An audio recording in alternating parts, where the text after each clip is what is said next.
I don't even know where that is that you just said, right? That's what I'm thinking. I don't even know what that is, but why does the Army want to go there, right? And now, are you like U.S. Army? So all these things going through my head, and it's like, well, what do you have in the back?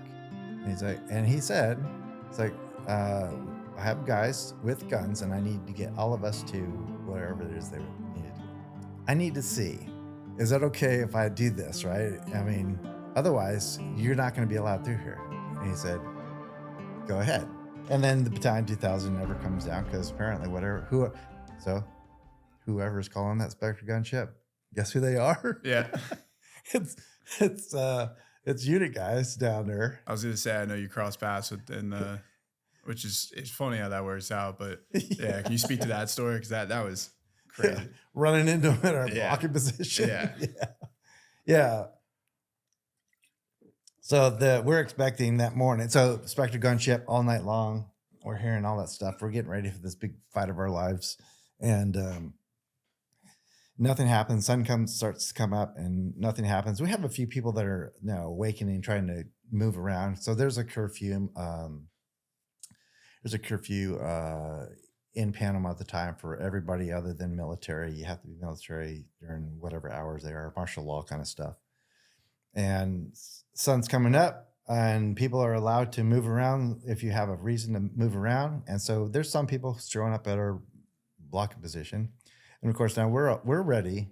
We're ready for this army to come down the road, right? But there's a couple cars and they start stacking up. And we're denying them access through that point, right? It's like, no. And just so you know, we're getting ready for other action at this checkpoint. So you could stay. But shit's going to kick off. But we're getting ready for some big stuff right now. And now you can't pass through here. So you can go back to where you came or you stay here. Your choice is yours, right? So a lot of them stayed in their cars and they were complaining and bitching and all that stuff. And I was like, hey, just tell them they're free to leave. We're not holding them there, but they're not coming through this way.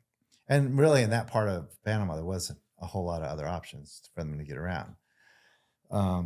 So then as they're stacking it into this checkpoint that we had, they're really stuck. Unless the person in the back starts backing out, they're pretty much stuck. And I told them that they're stuck. Shooter's choice. You can leave or stay, right? And then so we have this panel van in the back of the stack. And I'm back with the guys in the wood line managing that stuff. And the guys are working the checkpoint and they're questioning people and telling them those things. You can leave or you can stay here. It doesn't matter. Your choice. You might want to leave. And Smitty, he's down at the end. He's one of my senior guys. He's a Spec 4. He's got a 203 gun. And he's down there and he's working the crowd. He's down there asking questions and telling people all this stuff. And I hear him on the radio and he calls me. He's like, hey, Sergeant P, I need you down here for a potential army, something to that effect. So I was like, all right, what's the deal? And he's like, hey, they say they're U.S. Army, but they don't look like U.S. Army and all this other stuff. I was like, okay, well, all this stuff going on. I was like, well, hold on a sec. I'll be down in a second. And so I finished a few things up and then go running down there. It's like, okay, well, what's up? And he's like, that's it. And I saw the panel van. I saw it from where I was at. I was like, so the panel van, they're in the panel van. And they say they're Army, but he may have even seen an ID card or something like that, but still was like, because there was earlier that summer we were there were false IDs being made to pass through checkpoints. And they were, it wasn't a cat card at the time. They were just very easily to replicate IDs. Yeah. So that was in everybody's head. It's like, okay, I see your ID, but who are you really? Yeah. And so that's the situation we're in. And I go down there. I was like, okay, well, they're not being aggressive. So the two guys in the front of the panel van, they're Hispanic looking. And I was like, so, and at the time, all things, you're thinking about, it's like, yeah, this is not Something good. sketchier. Yeah, I Yeah. need you guys to go because you guys might be the lead element of the Battalion 2000 as far as we're concerned, because that's what we're waiting for. Mm. It's like, so what's up? So it's like, okay, well, who are you? All right, Smitty, keep you cover. I'll go question. So he's covering everybody, covering the van and the two guys up front.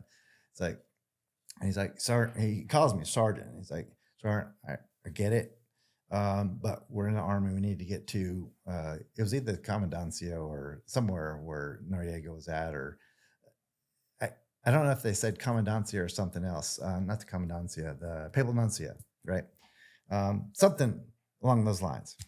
I was like, and I don't know yet that Noriega has moved from where he was to the Papal Nuncio or anywhere. I don't know that yet because I'm just at tactical level. All I know is guys are infilling, jumping out of planes, and we're on the ground getting ready to fight it out with Battalion 2000. All stuff. So that's what I know. And it's like, I don't even know where that is that you just said, right? That's what I'm thinking. I don't even know what that is, but why does the Army want to go there, right? And now are you like U.S. Army? Yeah, you sure. So all these things going through my head. And it's like, well, what do you have in the back?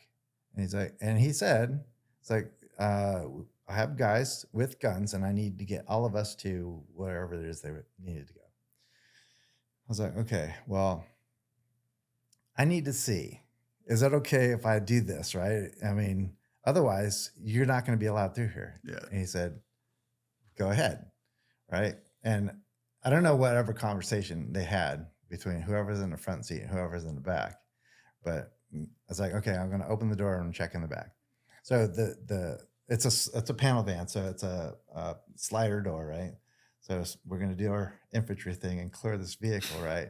And Smitty's going to get the handle and pull it, and I'm going to clear it with the gun and pull. Smitty does his thing. It's like, okay, 1, 2, 3, go, boom, and we're getting ready to see what we see. And guys are in the back, and they're doing the same thing as me. It's like, we don't trust you either. So, and I know now that's the worst thing you can come up against is an Army cat just all jacked up, ready to shoot anything, Yeah. right? Because all this other last 20 years, I've dealt with that too. And that is just the worst feeling ever. So I'm face to face with guys with guns pointed at me, and they're just like, oh shit. But I see that the American flag, the two guys up front weren't in uniform. So that was the other thing. So, but the guys in the back were in uniform, American flag, see it big as day. It's like, okay. So I still don't know who you are, but Go ahead. close the door. Smitty closed the door. It's like, you guys are good. And then he's like, he's being very gracious. He's like, thank you, Sergeant. He goes, hey, but how do we get through here? Because I have the road junked up with all these other cars, right? He's like, there's no other way through here. He's like, how do I get here? So then, I do my Moses trick and part the Red Sea, right? I was like, I yelled down the line. I was like, hey, get these guys off the road. This van's coming through, and let the van through. And then little by little, the Red Sea is parting, right? You get the I was guys like, up. there you go. And they're like, thank you. Thanks, Sergeant. Appreciate it. And off they went. And then come to find out, I get to selection. And the first time somebody mentions that, so it's in selection. So it's the same year. So 89, we get back from Panama. 90, I go to selection like Right in. 6 months later, right? And I don't know how to read, the looks that I'm getting and select from the cadre that are there who are squadron guys, right? But I'm getting that look like, You look familiar. yeah. You're that guy.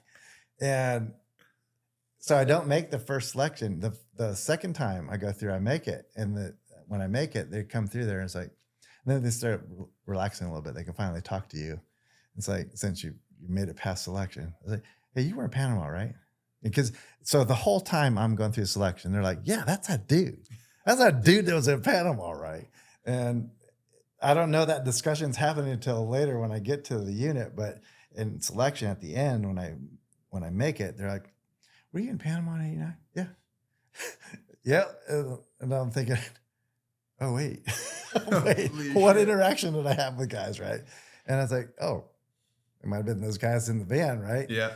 And then a couple of guys come in here, and they some of the cadres stop by, and they say, congratulations and all this other stuff. They say a few words or whatever, and it's like, one of the cadre came in and said, "Where's Sergeant Porras?" Right? I was like, "That's the first time they call you your name and rank."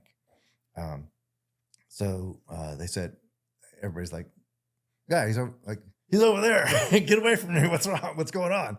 And I was like, "Oh, hey, Sergeant Porras, congratulations and all this other stuff. Hey, you were in Panama, right?" I was like, "Yes." Why does everyone keep asking me that? Yeah. Well, yeah. What's going on here? And then everybody else is like, "Okay, just checking." And then they take off. It's like, okay. And then all of my other guys that were there in selection with me, and then we're just waiting now for the board and transportation, all this other stuff. What's happening next? And all we know is we made it through selection. And all the other guys like, "Why are they coming? How do you know these dudes?" It's like, "Oh, that's what you got here because you know these dudes." Yeah. Like, I don't know who that is. I don't even know why they asked me that question. And I don't know that until I even get to way into OTC where they finally start asking. Now they're just, I'm there with them and I'm in the building and all that stuff. Now in the dining facility, the OTC guys are sitting in one place and everybody has their own little areas. They're sitting with their guys. And a couple of those guys came up to the table. "Hey, Sergeant Porras, how's it going? Hey, you were in Panama, right?" I was like, everybody's like, "What's up with this Panama deal?" And I don't know yet. And I was like, the only thing I could think of is they were those guys. I don't even know if it was those guys yet. And finally, one of the guys that was actually in the front of the vehicle, he ends up being a team sergeant in the squadron that I go to. And so I go through OTC, I'm getting that stuff. And I'm like, I don't know what's going on. And I finally get to squadron. And when I get to squadron, one of the team sergeants is one of the guys in the front seat. No shit. Yeah, and he's like, "Hey, Sergeant Porras, welcome to squadron," all this other stuff. He's like, "You don't remember me, do you?" I was like, "No." Yeah, where do we meet? He's like, "You were in Panama, right?" I was like, "Yeah." Checkpoint, white panel van, and I was like, "Oh shit!" It's like, yeah, that was me. I was like, "Holy shit, no kidding!" I was like, I had no clue who that was this whole time. Yeah. I just knew it was like, Somebody. yeah, somebody important had American flags on, right?